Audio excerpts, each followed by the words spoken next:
갑자기 공부하자니 머리가 지끈지끈 아픕니다. 쉬운 얘기해 볼까? 아니요, 제가 반드시 들어야 할 이야기를 해주세요. 그러지, 도끼가 하나 있었어. 아버지는 그 도끼를 가지고 매일 산으로 올라가서 나무를 베었네. 그 도끼는 아버지의 도끼였어. 그런데 아버지가 돌아가셨어. 아버지는 돌아가셨지만 누가 아버지 도끼 가져와라 그러면 아들은 그 도끼를 가져갔지. 그런데 도끼 자루가 썩어서 아들이 자루를 바꿨네. 날이 너무 무뎌져서 날도 바꿨어. 그럼 그게 아버지 도끼일까? 아버지도 사라지고 도끼도 사라졌지만 그래도 여전히 아버지 도끼죠. 자, 이게 사고의 기본이야. 아버지 도끼는 존재하지 않고 개념으로 살아있는 거지. 잘 생각해 봐. 우리가 개라고 할 때 또 개의 형태를 지칭하는 게 아니라 사실은 노루와의 차이를 얘기하는 거라네. 명명은 약속된 기호야. 전쟁 중에 종로가 폭격당해서 건물이 다 쓰러져 없어져도 우리는 그곳을 여전히 종로통이라고 불러. 그게 언어고 우리는 언어를 기반으로 생각을 하는 거야. 정리하자면 물질 그 자체가 언어가 아니라 차이의 의미가 언어란 말일세. 최근에는 가장 물질적인 건축조차 장식이나 공간을 넘어서 정보로 이해하기 시작했습니다만 그걸 잘 분별해야 하네. 그래야 이 세계를 정확히 판단하고 새로운 세계로 나아갈 수 있어. 가령 도로 가운데 노랗게 그은 선 있잖아. 중앙분리선. 자동차 타고 그거 넘어갈 수 있나 없나? 넘어갈 순 있지만 안 넘어가죠. 맞아. 안 넘기로 약속해서 넘지 않는 거야. 그런데 고속도로 중앙분리대는 어때? 못 넘어가죠. 맞아. 중앙분리대는 기호가 아니라 물질이거든. 중앙분리선은 물질이 아니라 기호이고 똑같은 분리의 역할을 해도 콘크리트로 중앙분리대를 만들어 못 가게 하는 것은 자연계로 규제하는 것이야. 반면 선이라는 기호를 긋는 건 법으로 금지하는 거지. 기호를 뒷받침하기 위해서는 법이 필요하거든. 이 세상은 자연계, 기호계, 법계 크게 세 가지로 나누어져 있다네. 이 세 가지는 전혀 다른 세계야. 이걸 이해해야 우리는 혼돈 없이 세계를 보고 분쟁 없이 대화할 수 있어. 폭풍우 친다고 바다를 벌하는 사람들. sức김이 어떻게 되죠? 오늘부터 법으로 코로나를 금한다. 이런 황당한 논리가 나오는 거지. 오늘 몇 월 며칠에 코로나 바이러스를 사용해치 하는 법안을 국회의원들이 가결시켰다. 말이 되나? 바이러스에게 벌금을 물릴 수 있어? 안 된다고 치료하는 인간들의 법은 만들 수 있지. 그것은 법계의 영역이야. 방역 시스템은 법과 제도의 논리인데 그것을 마치 자연계 일처럼 진리로 소통하면 안 돼. 어느 나라에서든 열을 격리시키고 한국은 보름을 격리시키는 것. 이것은 매우 자의적인 인간들의 법이야. 자연은 그런 거 없어. 15일이고 10일이고 상관 않는다고. 옛날에 황제가 바다를 건너 싸우려고 하는데 거센 물결이 다리를 부숴놨어. 경로한 황제가 바다에 태형을 내렸네. 바다를 죄인으로 몰아서 엄벌에 처한 거야. 왜? 자기 왕국이니까. 자기가 황제니까 모든 것 위에 있고 바다까지도 다스릴 수 있다고 믿는 거야. 그게 자연계와 법계를 혼동해서 생긴 어리석음이라네. 바다를 때리다니. 인간의 착각과 어리석음은 끝이 없네요. 알렉산더가 통 속에 사는 거지. 철학자 디오게네스를 찾아갔을 때 이라도 그 애야 아주 유명한 얘기지. 대제국을 건설한 알렉산더가 조그만 통 속에 들어앉아 햇빛을 쬐는 디오게네스에게 그랬어. 나는 정복자니 왕국의 일부를 너에게 줄 수 있다. 소원을 말해보라. 비키시오. 당신이 햇빛을 가리고 있으니 비켜주시오. 디오게네스는 알고 있었어. 알렉산더가 지배한 건 법계의 세계였다네. 왕국은 네가 지배하지만 햇빛은 지배하지 못해. 왕국은 내 것이라도 태양은 자연의 것이다. 그러니 비켜. 나 지금 햇빛 쬐고 있는 거야. 내 권력 쬐고 있는 거 아니야. 난 이 통색에서 살아. 내 왕국이 아니라. 디오게네스에게 통은 생각의 세계야. 그래서 권력자 앞에서 단호할 수 있는 거지.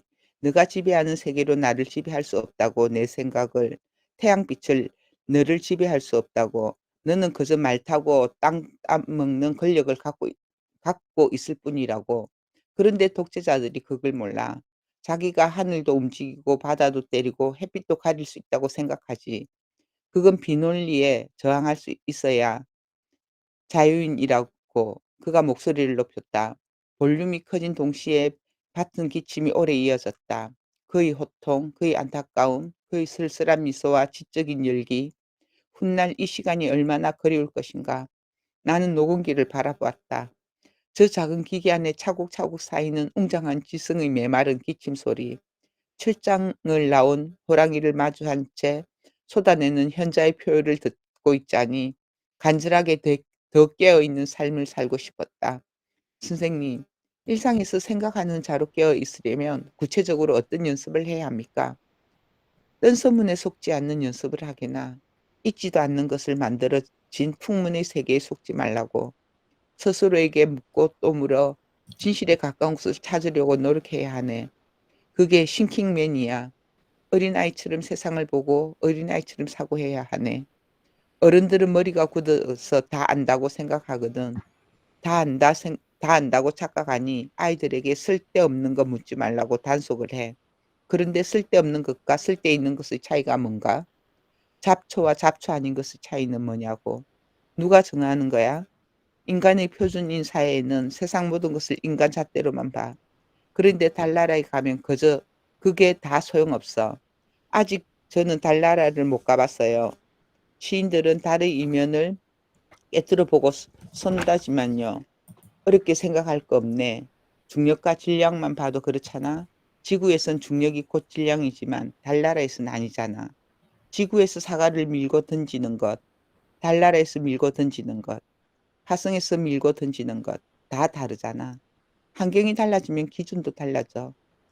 그래서 한나 아렌트는 인간의 조건이라고 쓴 거야. 자연의 조건, 사회의 조건처럼 인간의 조건만 가지고 이야기하는 거지. 인간을 기준으로 정해도 쉽지 않아. 인간 중심주의, 휴머니즘도 보는 앵글에 따라 확확 달라지거든. 휴머니즘이라는 게 뭐야? 실존주의가 휴머니즘이야? 기독교가 휴머니즘이야? 아니면 유교가 휴머니즘이야? 요즘엔 인간 중심주의라는 개념에도 비상이 걸렸어요. 하나의 중심축으로 돌아가는 세상이 생명 다양성의 세계로 전환되고 있으니까요. 생명체 전체의 관점에서 보기 시작하는 거지. 그럴수록 경계를 알아야 해. 누군가와 대화할 때 그가 인간 중심주의로 말하고 있는 거지. 말하고 있는지, 탈인간 중심주의로 말하고 있는지 그것부터 가늠해야 한다네. 철학이 따로 있는 게 아니야. 아까 말한 자연계, 법계, 기호계처럼 범주를 구분해서 사고할 줄 알아야 하는 거지. 기호 안에서도 정확한 개념을 토대로 사고해야 하고, 안타까운 것은 사람들이 자연계, 법계에는 그나마 고개를 끄덕여도 기호계까지는 못 넘어와. 기호계야말로 놀라운 세계라네. 기호계에서 문학이 나오고 예술이 나오고 본격적인 철학이 나오거든. 선생님은 대표적인 기호계의 인물이지만 노모스 법계와 피지스 자연계를 두루 건너다니면서 하셨지요. 기호계에서 보는 시야가 그만큼 넓기 때문이겠지요. 그렇지. 법의 잣대로 볼 때는 소설 쓰시네요 라는 말이 얼마나 비웃는 얘긴가. 법으로 보면 소설이 가소롭겠지만 소설계에서 보면 법이야말로 웃기는 말장난이야. 소설이 진리에 더 가깝지. 법은 내일이라도 바뀌어. 지역에 따라 달라져. 여기선 불법이 저기선 합법이 있지. 그게 무슨 진리인가. 그런데 소설로 쓰여진 전쟁과 평화나 안나 까레니나는 러시아 전쟁이 나와 아무 상관이 없어도 마치 내 비극의 가정사처럼 느껴지거든. 법적으로 제도적으로 아무런 관계없는 사람들인데도 내 형제 자매같이. 그게 기억의 힘이야. 그래서 나는 답답하다네. 과학하는 사람, 정치하는 사람, 경제하는 사람이 문학을 알아야 해. 교양으로 인문학 하라는 게 아니야. 인문학은 액세서리가 아니라네. 중력을 거르고 물결을 거슬러라. 선생님 말씀대로 만약 우리가 기억의 문법으로 끊임없이 질문하고 자고하면 외로움도 죽음도 겁낼 일이 아니겠죠? 물론이야, 내가 6살 때부터 질문을 시작한 이래 나는 타인과는 내내 껄끄럽고 소외되고 외로웠네. 내가 사는 내내 외로웠다고 하면 사람들은 이 아무개가 외롭다니 우리가 찾아가서 좀 도와줍시다. 그래, 제발 오해하지 마시게. 그건 남이 도와줘서 없어질 외로움이 아니야. 다르게 산다는 건 외로운 거네. 그 외로움이 모든 사회생활에 불리하지만 그런 자발적 유폐 속에 시가 나오고 창조가 나오고 정의가 나오는 거지. 둥글둥글 누이 좋고 매부 좋고의 세계에선 관습에 의한 움직임은 있지만 적어도 자기가 가고 싶은 곳으로 가는 자가 발전의 동력은 얻을 수 없어. 타성에 의해 움직임은 언젠가는 멈출 수밖에 없다고. 작더라도 바람개비처럼 자기가 움직일 수 있는 자기만의 동력을 가지도록 하게. 자기만의 동력이요? 100번을 말해도 부족하지 않아. 생각이 곧 동력이라네. 우리가 사는 세상은 중력 속의 세상이야. 바깥으로부터 무지막지한 중력을 받고 살아. 억압과 관습의 압력으로 살아가기 때문에 생각하는 자는 지속적으로 중력을 거슬러야 해. 가벼워지면서 떠올라야 하지. 떠오르면 시야가 넓어져. 생각이 많으면 무거워지는 게 아니라 가벼워진다고요? 생각이 날개를 달아주거든. 그래비티, 중력에 반대되는 힘, 경력이 생기지. 가벼워지는 힘이야. 그런 세계에서는 사실 사회성이라는 건 중요하지 않아. 반색하며.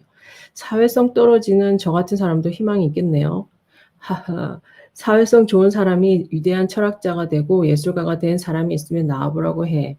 철학자 해겔도 훌륭한 성품은 아니었어. 하숙집 딸과 결혼하겠다고 공짜로 머물다가 나중엔 그 모녀를 낯선 동네에 데려다 놓고 몰래 도망간 이력이 있어. 나중에 자식과 친권 소송을 벌이기도 해. 나는 네 애비가 아니다 라고 부정했고 그 아이는 결국 군대에 가서 죽었지. 헤겔은 역사 철학을 만들어서 마르크스에게 영향을 미치고 전 세계의 정신세계를 지배했는데 그 자신은 정작 상식적인 사회생활, 가정생활을 못했다고. 성공한 사람들 뒤집어 보면 다 실패자들이야. 양면이 있는 거야. 레미제라블을 쓴 빅토르 위고는 죽을 때까지 자기 아버지가 진짜인지 의심했어. 어머니가 밤낮 사교계에 드나들었거든. 내가 당신 아들이 맞습니까? 하고 하도 의심을 하니까 친부가 위고를 산꼭대기에 데리고 올라가서 현장 검증까지 했다지. 이 산이 너무 아름다워 손잡고 오르다 여기서 너를 가졌단다. 유명한 이야기야. 지독한 사람들이지. 스스로 생각한 자들의 그늘이군요. 서양 위인전 읽다 보면 머리가 돌아버릴 정도지. 컴퓨터 만든 친구들 있지? 튜링은 안 그런가? 튜링의 부모는 자식을 양자로 맡겨놓고 인도 식민지 공무원으로 근무했어. 몇 년에 한 번씩 영국으로 돌아와 자식을 봤으니 그 어린아이가 정신이 성했겠나? 유일하게 마음이 통했던 친구도 죽어버려. 나중에 자기가 만든 컴퓨터에 그 친구 이름을 붙이잖아. 튜링이 평안한 삶을 살았겠나? 동성애자였고 천재였고 자살했지. 컴퓨터 없는 시대에 오직 개념으로 컴퓨터를 만든 사람이야. 끔찍한 가족사에서 그런 천재가 나왔다네. 그래서 나는 이런 생각도 들어. 자식은 부모에게 자연스러운 보살핌을 받고 자라야 하는데 인위적으로 떼어놓으니 때로는 그 반작용의 힘으로 대단한 문명을 만들어내는구나. 그런데 그렇게 자연스러움을 거슬러 인위성, 인공적인 힘으로 만들어낸 문명이 과연 인간에게 잘 맞는 옷일까? 생각이 사회를 변화시키고 합리주의와 계몽주의 시대를 열었고 중세의 암흑기에서 생각의 빛을 통과해 근대로 왔는데 그게 진정 인간을 위한 흐름이었을까? 답을 찾으셨나요? 답을 찾고 있는 중이라네. 계몽주의라고 해. 그런데 어둠이 우리를 행복하게 했는지 빛이 우리를 행복하게 했는지는 명쾌하게 결론 지을 수 없어. 중세적 평화가 오늘날보다 낫다는 사람도 있거든. 중세에는 근세와 같은 첨예한 갈등, 현대의 테러와 전쟁은 없었으니까. 기독교라는 하나의 가치 속에 살았잖나. 객관적으로 보면 불행했는데 개개인으로 보면 의심 없이 모든 것을 신에게 맡겼으니 순종의 태도로 공포를 이겼지. 세례받으면 천국에 간다고 믿고 평화 속에 산 중세의 인간이 행복한 거지. 눈 뜨고 개인의 자아를 향해서 끝없이 회의하고 투쟁한 대낮의 인간. 인간. 뭐야. 엘리먼? 지난 오늘의 우리가 행복한 건지 나는 아직 모른다네. 다만 자네에게 얘기한 대로 우린 짐승이 아닌 인간이잖아. 주체적인 인간으로 인간의 운명을 어떻게 바꿔가느냐. 그 선택지 속에서 폭넓은 사고를 해야 해. 동양 사상만 갖고도 안 되고 서양 사상만 갖고도 안 돼.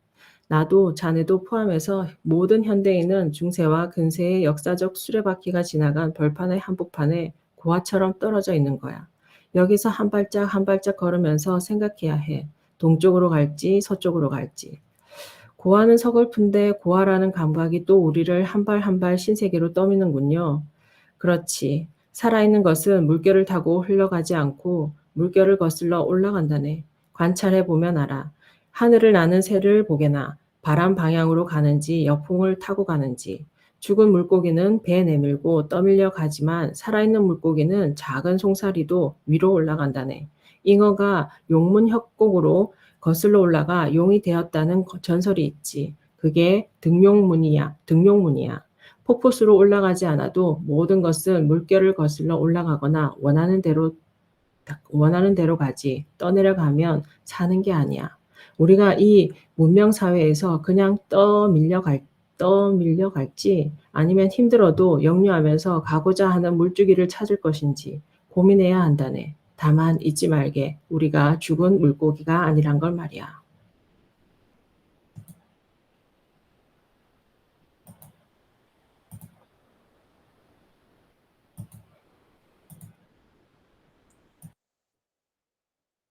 황준쌤, 바빠요?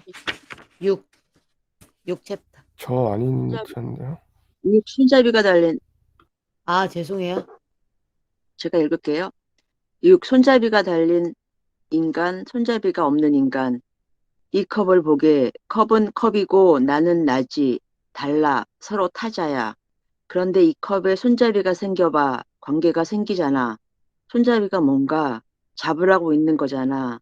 손 내미는 거지. 그러면 손잡이는 컵의 것일까? 나의 것일까? 케이스 바이 케이스의 진실이 있다. 정육점의 고기를 볼 때마다 우리는 모두 미래의 시체라던 화가 프랜시스 베이컨이 생각난다. 우리는 모두 앞으로 시신이 될 사람들이다. 삶의 끝이 아닌 삶의 한가운데에서 죽음을 그려본다. 코로나 바이러스는 시간이 갈수록 수그러들 기미가 없었다. 사회적 거리두기 단계가 올라간 도심은 정적이 가득했다. 마스크 쓴 눈동자들은 겁에 질려 있었고 사람들은 엘리베이터 문이 열리면 도망치듯 뛰쳐나갔다. 팬데믹이 장기화하면서 뉴스 화면은 유럽과 미국 곳곳에 늘어선 시신 트럭과 시체 안치소, 널브러진 관을 보여주었다. 장의사들은 비명을 질렀다. 장례 절차조차 사치였다. 죽음이 삶의 천막을 찍고 들어온 듯 서늘하고 일상적인 장면을 보며 비감한 기분으로 평창동의 스승을 찾아갔다. 가장 생생하게 살아있는 어른, 이어령 선생님을 만나면 거짓 희망이 아닌 정직한 미래를 볼 수 있을 것만 같았다. 겨울이 오면 봄이 온다는 단순한 사실조차 얼마나 큰 힘이 되는가. 가죽 슬리퍼를 신은 단정한 어른이 문을 열어주었다. 선생님, 요즘엔 희망을 버려야 살 길이 보인다고 해요. 정신이 번쩍 듭니다. 코비드의 D자가 디지즈 않나. 이미 병이 된 거야. 때 되면 앓는 인플루엔자처럼 그냥 함께 살아가는 거라네. 백신도 인간이 개발한 화학 치료제가 아니야. 인체에서 생긴 면역체를 가지고 만드는 거지. 네, 토착화되는데 1년이 걸린다고 해요. 1, 2년이 걸린다고 해요. 그나저나 코로나도 녹다운과 초연결이 동시다발적으로 일어나서인지 저는 일상의 시간 감각, 공간 감각에 에러가 생겼습니다. 어지러워요. 어지럽지. 인류가 생겨난 이후 처음이니까. 세계화가 세계화를 막아버렸잖아. 문 닫고 이동 제한하고 마을과 마을을 봉쇄하고 글로벌과 로컬이 한데 뒤엉킨 이 상태는 코로나의 역설이라네. 바이러스 회오리가 아래부터 위까지 전 지구를 골고루 흔들어 놓으니 새롭게 전복된 시야가 생기는 것도 같습니다. 지구 생명체 전체의 시련이어도 언젠가는 겪고 넘어가야 할 과정이라는데 동의해요. 인류가 늘 그렇게 살아왔어. 세계대전, 패스트, 에이즈, 사스. 인류는 끝없는 재앙 속에서 진화해 왔네. 지금은 21세기니까 그에 걸맞는 글로벌 시련이 온 거야. 그런데 이번에는 각 나라 리더들도 합을 맞춘 듯 좀 특이한 사람들이야. 트럼프, 시진핑, 푸틴, 마크롱. 일종의 동기화라고 봐야 할까? 왜 매미들이 각자 울어도 자기들끼리 약속이나 한 듯 리듬을 맞추잖아. 박수 칠 때도 처음 칠 때는 각자 치지만 치다 보면 짝짝짝 박자가 맞거든. 그걸 동기화라고 해. 각 나라가 떨어져 있어도 어디서 혁명 나면 비슷한 시기에 다른 데서도 일어나거든. 생명이든 문명이든 지구에서 발생하는 모든 일들은 약속이나 한 듯 하나의 흐름을 형성하고 있지. 우리는 거기에 마리오네트 인형처럼 맞춰져 흔들리고 있는지도 몰라. 리처드 도킨스의 이기적 유전자도 결국 그런 얘기잖아. 우리가 사랑하고 일하는 것도 다 유전자를 퍼뜨리려는 일관된 프로그래밍이라고. 그런 의미에서 보면 공자, 맹자, 노자도 다 국가와 인류 존속을 위한 프로그램의 선전원들이지. 나라에 충성을 바쳐라. 부모에게 효도하라. 허허, 코로나 바이러스도 결국 인구 조절이라잖나. 고령화로 늘어난 노인 인구 조절이라고. 그런데 거기서 또 놀라운 신비가 있어. 어떤 신비요? 이런 재앙이 끝나면 인구가 확 올라간다는 거야. 생명의 욕구가 그만큼 힘이 센 거죠. 그렇지. 아까 동기화처럼 전쟁, 역병 이후엔 생명이 꽃을 피워. 자연의 역사, 지구의 역사, 우주의 역사의 큰 드라마가 우연만은 아닌 것 같아. 우연이라면 로또 복권 1,000만 번 당첨된 거와 같은 확률의 우연이지. 과학자들은 모든 걸 우연이라고 해. 생명도 진화도 우연이라고. 모르면 다 우연인가? 어허, 빅데이터를 보면 우연이란 없어. 선생님은 조망의 시야가 넓어서 뒤와 앞을 동시에 보니 이야기의 사이즈가 늘 빅 히스토리를 향해 있어요. 하지만 나는 작고 사소한 이야기를 즐긴다네. 하지만 듣다 보면 어느새 커져 있어요. 다행히 오페라처럼 이야기의 디크레센도가 조절돼서 저는 흥이 납니다만 큰 얘기들은 다 똑같아. 큰 얘기는 사람이 태어나서 죽었다가 전부야. 큰 이야기를 하면 틀린 말이 없어. 지루하지. 차이는 작은 이야기 속에서 드러나거든. 디테일 속에 진실이 있다고. 외국 논문을 보면 모든 게 아주 작고 시시콜콜한 데서부터 시작해. 구체적이지. 반면 우리나라 논문은 8.15 해방과 한국 민주주의의 발전, 이런 식이야. 안타까운 일이네. 한국 유학생들이 유학 가서 지적받는 게 뭔 줄 아나? 문제를 구체화하지 않고 일반화한다는 거야. 한국인들은 공통적으로 거대 담론을 좋아해. 나도 그런 특성이 있는 걸 부정하지 않아. 하지만 나는 아주 작고 사소하고 구체적인 이야기에서 시작해 추상적인 이야기는 질색이거든. 생활 속을 파고드는 이야기를 좋아하시죠?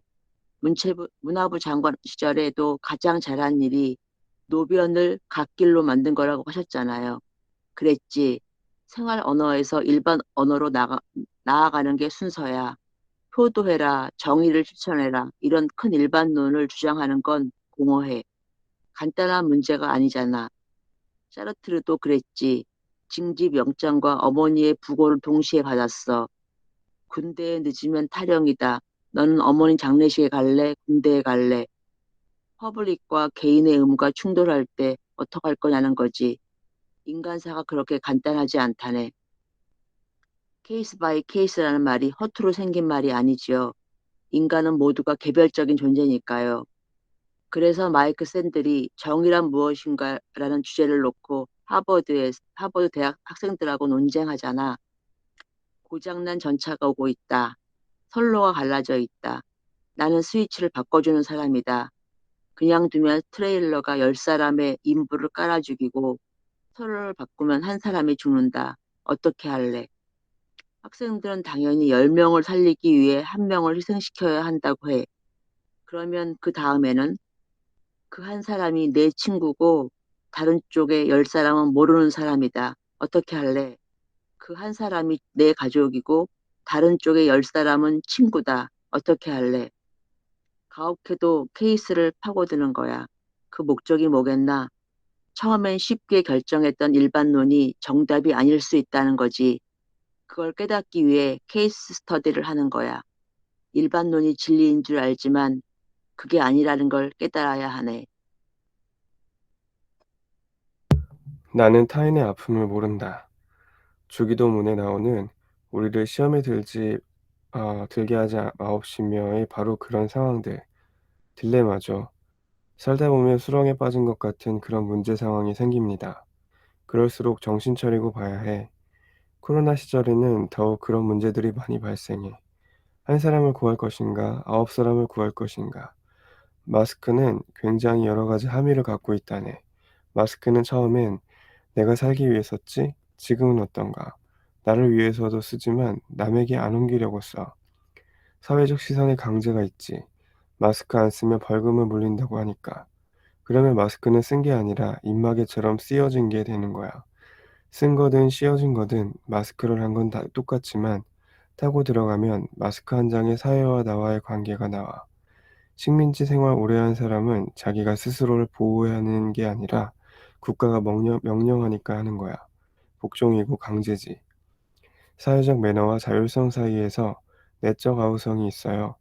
저만 해도 야외에서는 마스크를 좀 안 하고 싶은데 잠깐 내렸다가도 저 멀리서 사람 오는 게 보이면 화들짝 놀라서 다시 쓰게 되더라고요. 스웨덴은 일절 관여를 안 해. 국가에서 통제하지 않지. 쓰든 말든 알아서 해라. 그러니까 다 쓰고 지켜. 교통법규도 그래. 법규를 없애면 오히려 법규를 지켜. 선생님은 인간의 자율성에 대한 믿음이 있으신 거죠? 자율성이 아니라 생명의 주권에 대해 이야기하고 있는 거라네. 개인의 생명에 국가나 제도가 관여하기 시작하면 그게 전체를 위한 합리적인 결정 같아도 위험해. 미친 사람 가두는 건 당연해 보이지만 미쳤다는 걸 누가 결정하느냐 말이지. 겉으로 보면 감옥이나 정신병원은 당연해 보여도 그 안에 억울하게 갇힌 사람이 얼마나 많겠나. 정상이 아니라는 건 누구의 결정이야? 내 말은 환자든 죄인이든 격리하고 처벌을 내릴 때 무조건 전체를 위한 결정이라는 일반론에서 시작하면 안 된다는 거야. 항상 개인의 관점을, 제도의 맹점을 함께 봐야 해. 그런 것들을 보완하기 위해서 재판도, 법도 그물을 촘촘히 하고 정밀해지는 거지만 특정 상황에서 마음대로 할 수 있는 권력이 있다고 가정해보라고. 경계해야죠. 경계해야지. 지금 코로나에 대한 대응도 나라마다 다 달라. 중국은 확진자가 사는 집에 모찌까지 해버렸어. 거기는 그래서 코로나 잡지 않았냐고? 내가 걸렸다고 상상해봐. 그게 옳다고 말할 수 있는지. 소름 끼치는 얘기야. 4천만에 속해 있어도 한 사람은 그냥 한 사람이야. 99마리 양을 버려두고 한 마리 양을 구하러 간다는 예수의 말을 생각해보라고. 왜 그랬을까? 99마리가 한 마리보다 귀한 것 같지? 경중이 다를 것 같지? 아니야. 99마리도 다 한 마리씩이야. 선생님, 99마리 양을 두고 길 잃은 한 마리를 찾아 나서는 예수 이야기가 여기서 왜 나옵니까? 우리가 숫자의 논리에 현혹되어 있다는 말씀인가요? 이보게, 한 마리가 길을 잃었다면 다른 99마리도 길을 잃을 수 있어. 왜 그 생각을 못하나? 길 잃은 한 마리가 99마리와 다른 게 아니야. 똑같다. 똑같다네. 어려운 얘기가 아니야. 한 명의 죽음은 모두의 죽음을 예표하는 거야. 네, 압니다. 그래서 라이언 일병 구하기 같은 영화가 나오는 것일 테지요. 라이언 일병 한 사람을 어머니에게 돌려보내기 위해 전장에서 수많은 희생을 감수했다. 그 반대편에 있는 소설이 레마르크의 서부전선 이상 없다야. 참혹한 전장터에서 청년들이 죽어나가지. 주인공 폴이 총에 맞아 숨을 거두던 날 서부전선 이상 없음이라는 최고의 사령부의 공식 발표가 나온다네. 거기선 100명 이상 죽으면 이상이 있지만 한 사람이 죽으면 아무런 이상이 없어. 그런데 죽어간 폴의 어머니에게는 과연 서부전선에 이상이 없었던 걸까? 이상 없다는 말이 잔인하게 들리네요. 나의 고통이 이상 없음으로 처리될 때 타인의 안도 속에 더 큰 소외가 일어나는군요. 100만 명이 죽었다고 하면 그건 통계야. 100만 명이 죽어도 그건 다 한 사람의 사적 죽음이거든.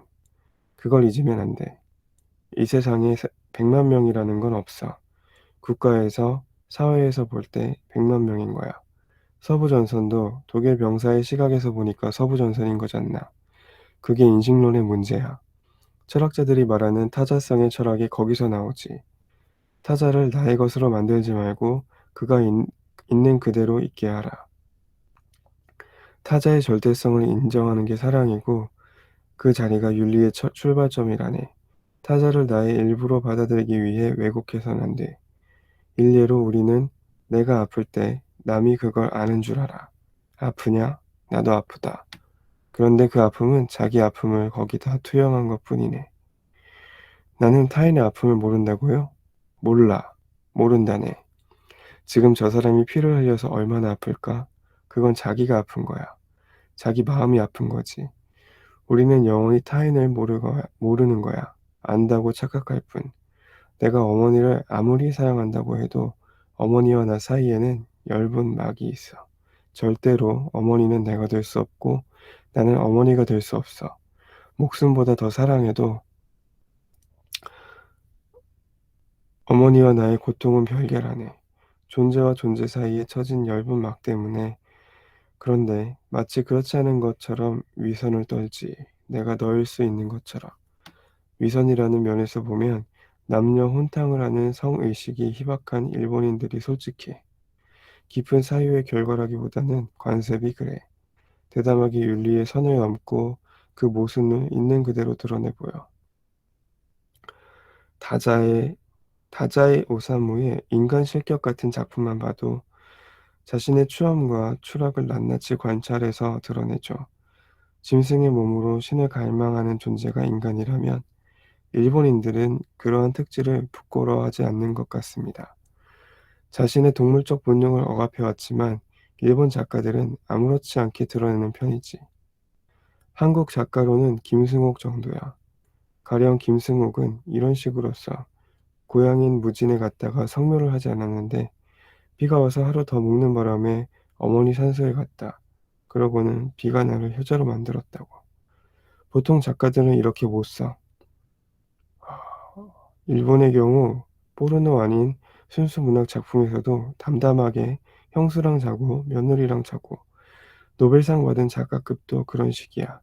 다자의 오사무, 무라카미 하루키를 우리 젊은 독자들이 좋아하는 것도 그런 이유인지 몰라.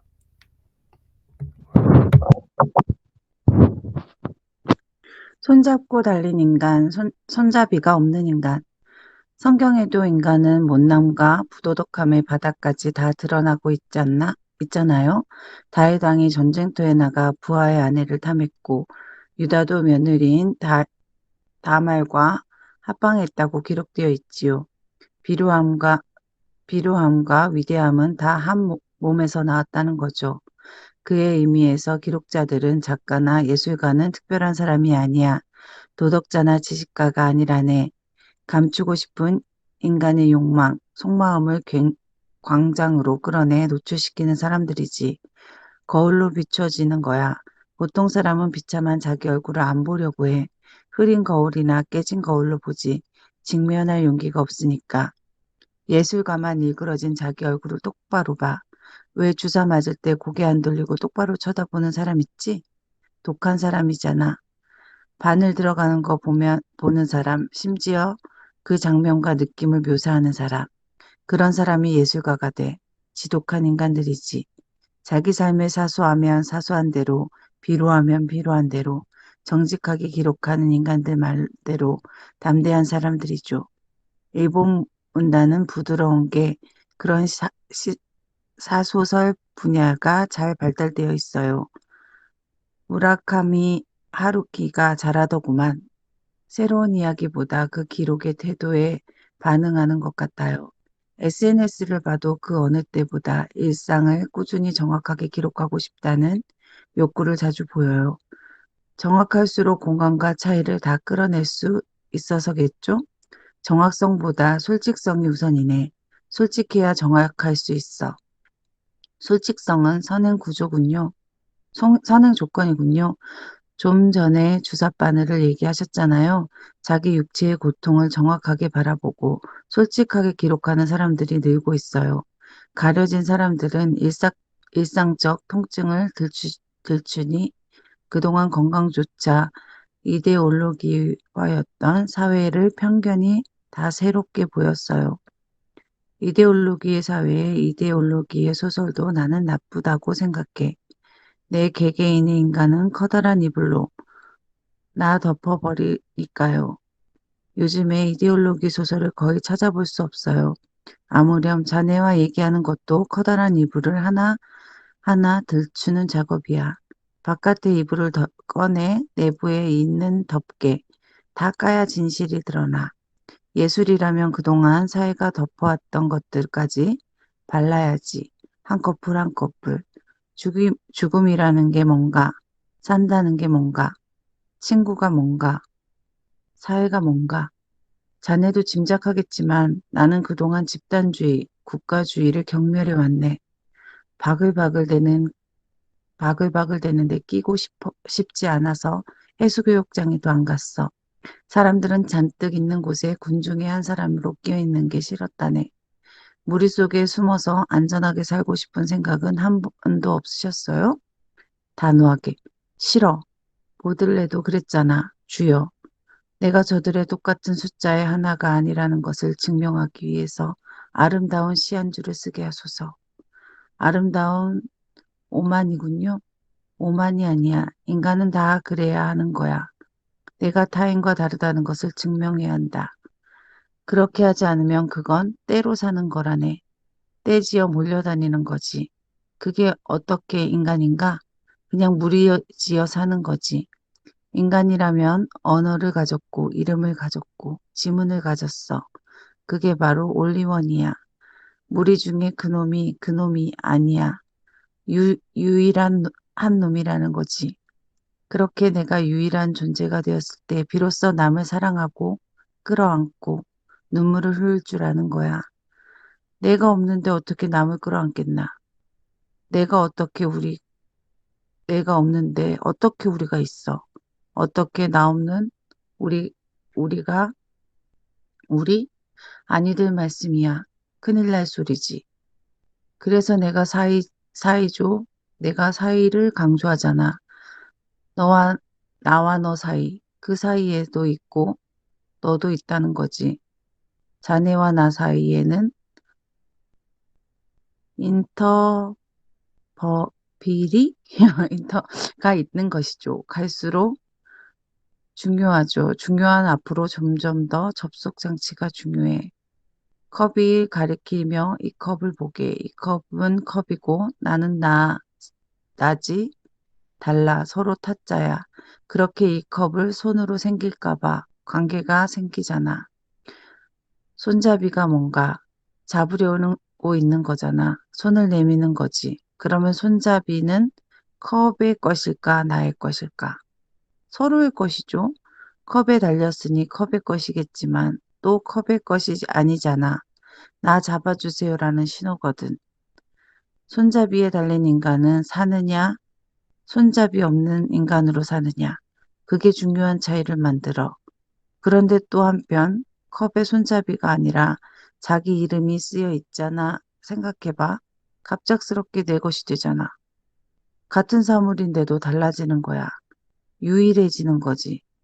이것은 생활 속에 생각이 시가 되고 에세이가 되고 소설이 되고 철학이 되는 거라네. 시인이 따로 있고 철학하는 사람이 따로 있다고 생각하지만 일상에서 우리는 이미 다 시인이고 철학자고 스승은 목소리를 높였다. 밥숟가락으로 밥을 먹든 언어를 사용하는 누구도 할 수 있는 것이 예술이고 철학이고 요리사만 요리하나? 집에 오면 다 요리하잖아. 듣고 보니 그렇네요. 열띤 토론을 벌인 후에 선생님은 늘 점심을 먹고 가라고 나를 불러세웠다. 나는 접시에 있는 스테이크와 생선 블로코리와 채소를 내 접시로 직접 옮겨주시고 흐뭇하게 내가 먹는 모양을 지켜보시곤 했다. 나는 많이 먹지 못해 천천히 들게나 물김치도 먹고 사과도 먹고 후식까지 배불리 먹게나 선생님이 씹어주는 지식으로 정신의 허기를 채우고 나누어 주신 음식으로 육체의 허기를 채운 날이면 한동안 아무도 만나고 싶지 않고 아무 음식도 입에 대고 싶지 않았다. 혼자 있어서 외롭지 않고 끼니 때에 도리어 줄이지 않았다. 신기한 일이었다. 팥뿌리의 지옥, 팥뿌리의 천국, 끝까지 이기적일 것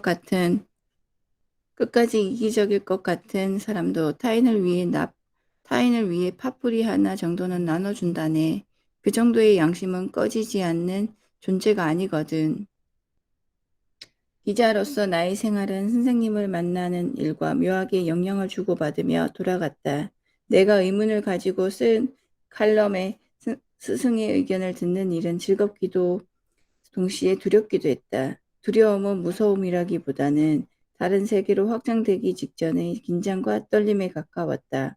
매주 화요일의 그 만남은 공적인 일도 사적인 일도 아닌 채로 매일 남루해지는 나를 일으켜 세웠다. 선생은 휘파람 불듯 무심하게 내가 죽거든 책을 내게 라고 말해서 나를 놀라게 하곤 했다. 때로는 비바람이 분 뒤 젖은 낙엽 위로 그날이 왔고 때로는 축복처럼 눈이 내린 후의 아침이기도 했다. 어쩌면 우리는 모두 팥뿌리. 제가 어제 부탁에 대한 칼럼을 썼어요. 성공한 사람 중에는 도움을 받기만 하는 테이커보다 도움을 주는 사람 기버가 많습니다. 그런데 요즘엔 도움을 주는 사람만큼이나 도움을 요청하는 리퀘스터도 중요하다고 해요. 사람들은 거절이 겁나 부탁을 두려워했지만 실험해보면 많은 사람들이 타인에게 도움을 주기를 기다리고 있다는 거죠. 사회적으로 묻힐 수 있는 자원을 캐내어 유통시킨다는 차원에서 부탁이 매우 역동적인 행위라는 데 대해 어떻게 생각하세요?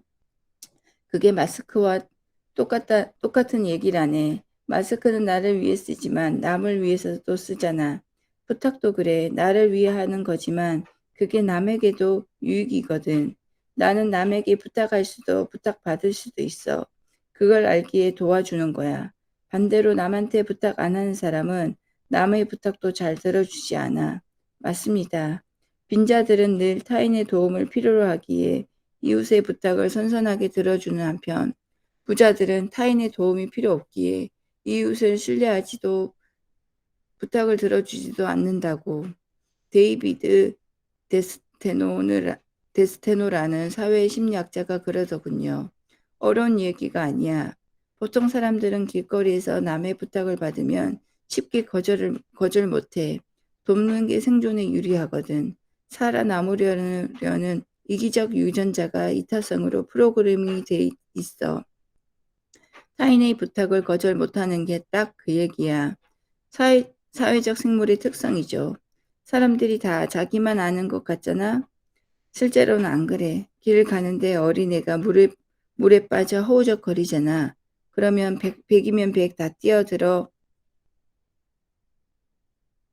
뛰어들어 그 어린애부터 꺼내. 버스가 진흙탕에 빠져 헛바퀴 돌리고 있으면 지나가던 사람이 차에서 내려서 함께 민다고. 그래서 그 유명한 소설 도스토옙스키의 카라마조프의 형제들의 팥뿌리 이야기가 나오는 거야. 심오한 이야기지. 살면서 선행을 베푼 적이 없는 인색한 노파가 지옥에 갔어. 지옥불에 빠져 허우적거리는데 수호천사가 그 노인을 가볍게 보고 하나님께 간청을 하지. 생전에 저 노파가 거지에게 파 한 뿌리를 준 적이 있으니 선처해달라고. 하나님은 그 노파가 파 한 뿌리를 붙잡고 천국으로 오는 것을 허락해. 평생 인색했지만 그래도 파 한 뿌리의 작은 선행이라도 했으니 그것을 기억한다고. 노파가 신이 나서 팥뿌리를 붙잡고 지옥불에 빠져나오려는데 그걸 본 다른 놈들도 살려달라고 그 팥뿌리에 우르르 아기처럼 달라붙는 거야. 노파가 달라붙은 손길을 밀쳐내며 소리쳤지. 이게 내 팥뿌리야. 그 순간 후두둑 팥뿌리는 끊어지고 모두 지옥불에 떨어졌다네. 스스로 팥뿌리의 은혜를 입었다는 것조차 모르는 인간의 이기심에 뼈가 저렸다. 혜정님 감사해요. 저희 2페이지씩 읽을게요. 네. 어쨌든 팥뿌리 하나의 선행이라도 신에게 구제받을 수 있다는 희망이 생기네요. 끝까지 이기적일 것 같은 사람도 타인을 위해 팥뿌리 하나 정도는 나눠준다네. 그 정도의 양심은 꺼지지 않는 존재가 인간이거든. 남을 위해 뭔가를 해주려는 마음이 인간에게는 있어. 러시아 대문호 도스토옙스키는 카라마조프의 형제들에서 막내 아들 얄료사를 통해 많은 걸 이야기하네. 알료사는 수사가 되려 했지만 자신이 존경하는 신부가 죽고 그 몸이 썩자 창녀를 찾아가 고민을 털어놓지. 내가 수사가 되기는 틀렸다. 고결한 성인도 저렇게 되는데 나는 이미 죄인이니 다 글러먹었다. 그때 창녀가 알료사에게 해준 이야기가 팥뿌리 이야기라네.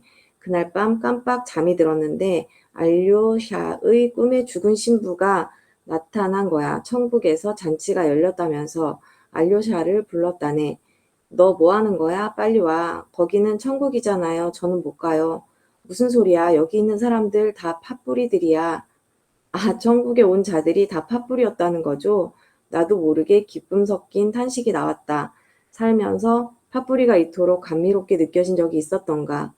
맞아, 인간은 다 구제불능으로 이기적이라고 생각했는데 그래도 각자 붙들 팥뿌리 하나씩은 있었던 거야. 하다못해 길거리에서 라이터 하나라도 빌려줬던 거야. 싫어도 본능적으로 타인에게 건넸던 거야. 그게 인간이야. 인간의 참 모습이야. 천국에 가보니 가까스로 팥불이 붙잡고 올라온 자들이 가득한 거야. 부탁하고 도움 주고 설사 그게 하찮은 것이라도 서로를 구제해주는 팥불이라는 거지. 그러니까 돈 빌려달라면 푼돈이라도 주고 누가 떨고 있으면 자기 외투라도 벗어주는 거야. 대단히 선량하지 않은 아주 보통의 인간들이 어떤가?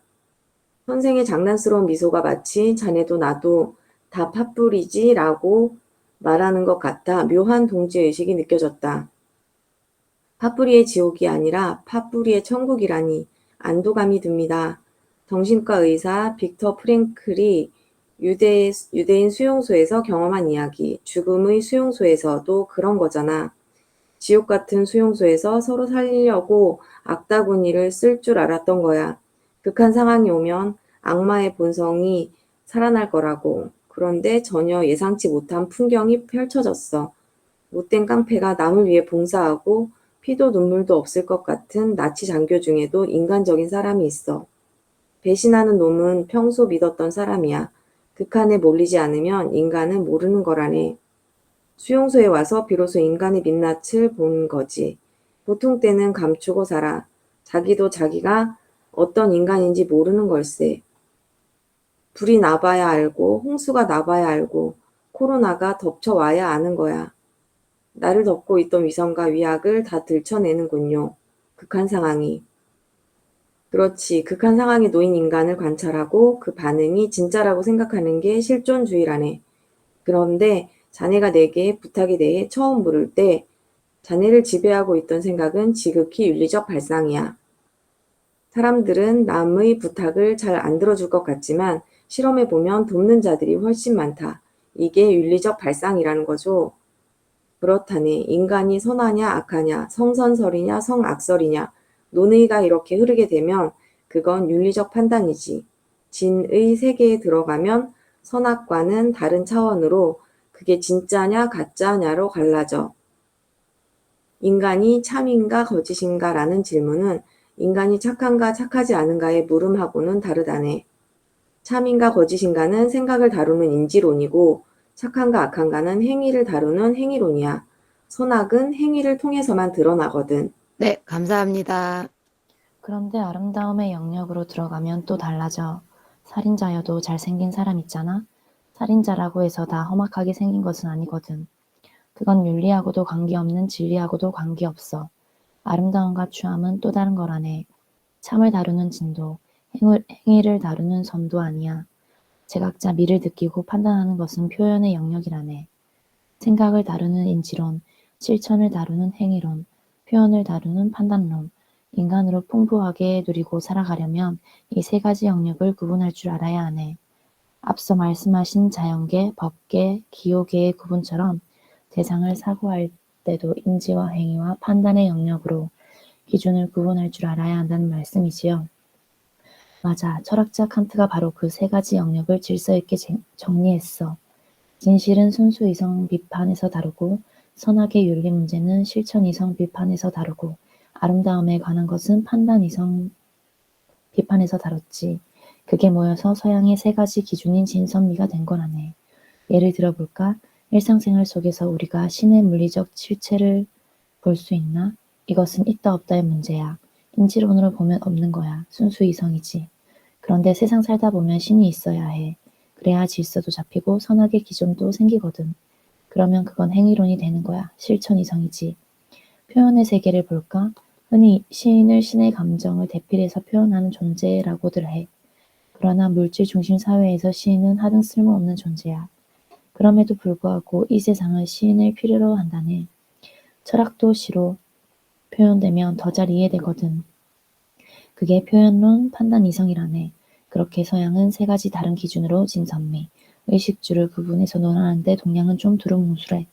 진이 선이고 선이 미이고 미가 선인 걸로 착각해. 착하지 않은 사람은 얼굴에 나타나. 이렇게 얘기하거든. 진선미를 하나의 개념으로 보는 거지. 심지어 서로 갈등시켜서 진선미로 등수를 가려.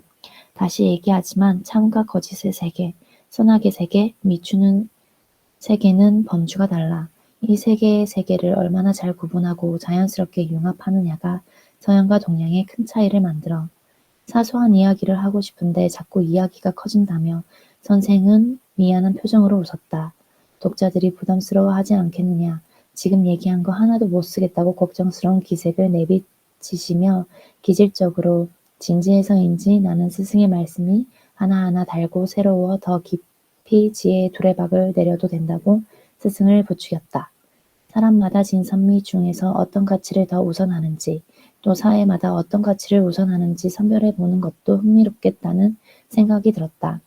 더군다나 최근에는 자기다움의 윤리로 진정성이라는 화두가 올라오면서 가짜 아닌 진짜를 향한 욕구가 폭발적으로 들었다. 그 사람이 착한가 이타적인가를 묻는 도덕성, 그 사람이 예쁜가 실력이 있는가를 묻는 표현의 힘에 앞서 그 사람이 정직한가 일관되는가라는 진정성의 잣대로 과거와 현재의 위선이 낱낱이 들춰지기 때문이다. 착하지 않아도 죄책감 느끼지 않고 예쁘지 않아도 개성으로 공정하며 그 다름의 값을 치러야 한다면 기꺼이 타인의 미움까지도 감수하겠다는 용기 있는 사람들, 진짜 나로 살기로 결심한 사람들, 참자기를 거부하는 거짓의 세계에서 빠져나온 스마트한 개인들이 사는 세상, 점차 이 세계는 그렇게 진의 세계를 중심으로 수만 가지 바코드의 성과 미를 재배열하며 나날이 팽창하고 있는지도 모른다. 그보다는 무조건 외울 수밖에 없어. 저는 평소에 선생님이 어떤 부탁을 하며 사시는지 물으려 했는데 늘 그렇듯 더 깊은 세계로 이끌어 주시네요. 또 하나의 궁금증이 있어요. 철학과 손잡고 선악의 문제나 이타성을 다루던 서구 심리학계가 몇 년 전부터 경제학과 손잡기 시작했어요.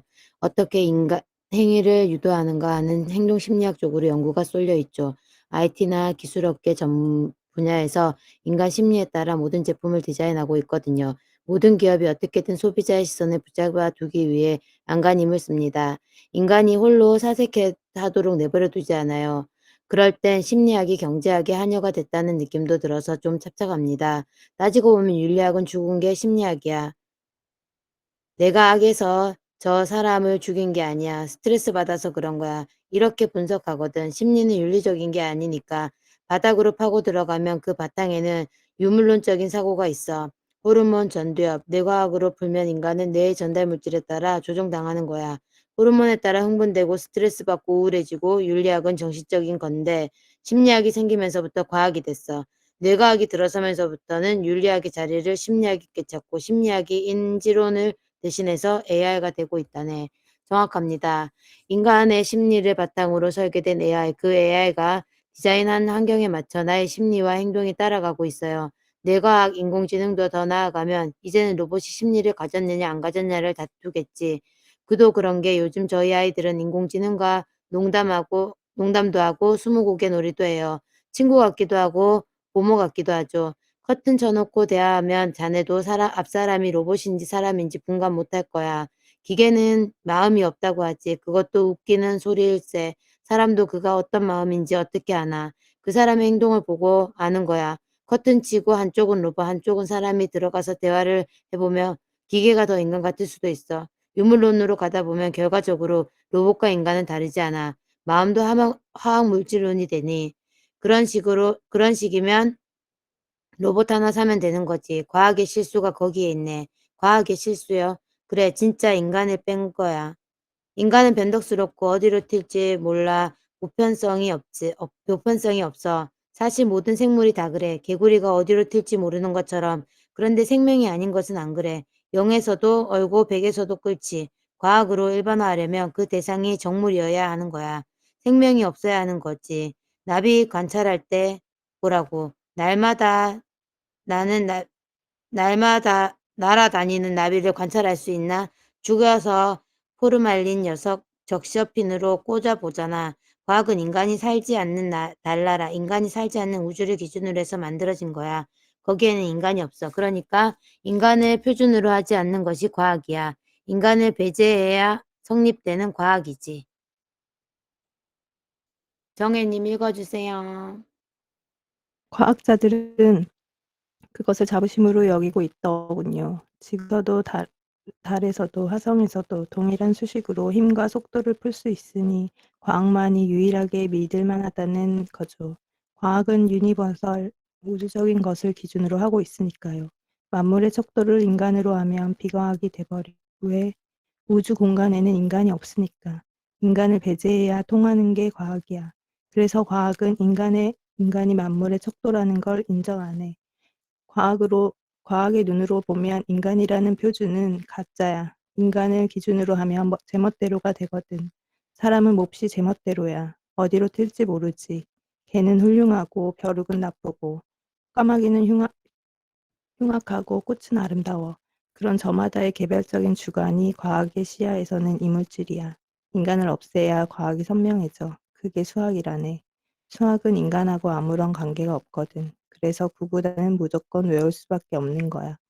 6, 7은 42는 인간의 바깥에서 이미 정해진 논리야. 그래서 한국에서도 통하고 영국에서도 통하고 달나라에서도 통해.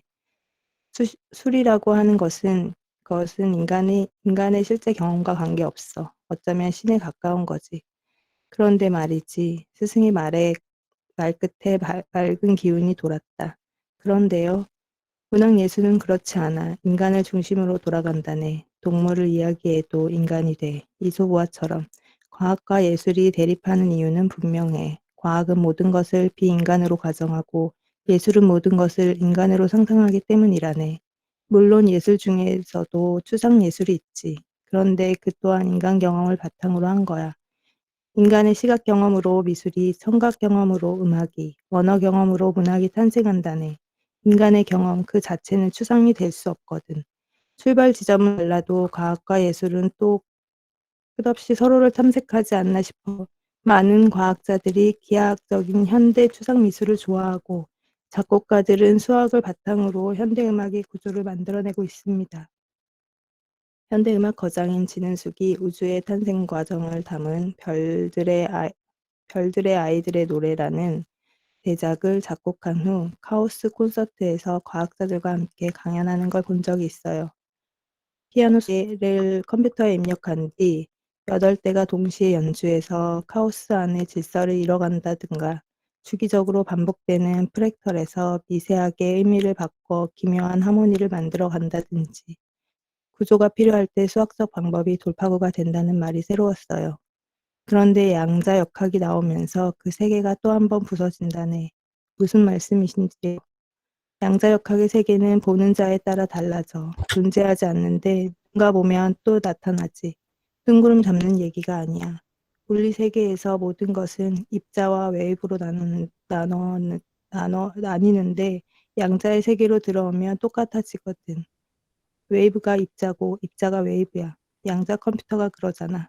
보통의 컴퓨터는 0 아니면 1이지. 그런데 양자는 0이면서 동시에 1이야. 죽으면서도 동시에 삶이라는 거야. 아인슈타인도 몰랐던 거야. 양자 역학에서 보면 우주의 블랙홀도 인간이 없으면 존재하지 않아. 양자 역학 연구자들이 노자, 장자 같은 동양 철학의 세계로 빨려 들어오는 데는 다 이유가 있는데. 네, 감사합니다. 그야말로 꿈속의 꿈이런가? 의 세계로군요. 그게 양자의 세계고 뉴 사이언스의 세계지. 양자 컴퓨터로 하면 0101로 계산해서 만년이 걸릴 것을 200초에 끝내버려. 지금 중국에도 양자 컴퓨터가 6대쯤 있어. 양자의 세계로 들어가는 거지. 수시로 차원을 넘나드는 스승의 스토리텔링 방식이 내게는 양자역학의 세계처럼 여겨졌다. 죽음과 삶이 등 돌린 채 포옹하고 진선미와 과학이 메비우스의 띠처럼 만나는 이어령이라는 양자역학의 산맥. 한창 열을 내다가도 선생은 나는 사실 이런 어려운 이야기는 하고 싶지 않은데 라며 주춤했다. 애초 라스트 인터뷰를 준비하면서 나 또한 그가 이 땅에 남는 자들의 가슴을 적셔줄 자문에 가까운 카오슬링의 언어를 들려주리라 기대했었다. 그러나 그는 항상 인터뷰의 통제를 벗어났고 그 예측 불허의 확장성으로 덮여있는 이불을 덜추고 그 안에 나선 세계의 민낯을 현미경처럼 비쳤다. 아무것도 계획하지 않았기에 모든 것을 들을 수 있는 인터뷰라니 내가 얼마만큼 알고 얼마만큼 모르냐에 따라 스승은 때로는 신이 나서 때로는 분이 나서 목청을 높였다. 호기심과 천진성은 그의 본성이지 나의 본성이기도 했다. 가히 표를 내지는 않았지만 내가 스승에게 강렬하게 끌리는 이유는 바로 그런 점 때문이었다. 밤사이 내린 첫눈, 눈부신 쿠데타. 간간히 여름날의 소나기처럼 질문 없는 답이 숨통을 틔웠다. 어제 눈이 내렸잖아. 선생님, 죄송한데 저희 여기까지만 읽을게요. 예. 밤사이 내리는 눈부신 구태다. 이거는 내일 읽도록 하겠습니다. 고생 많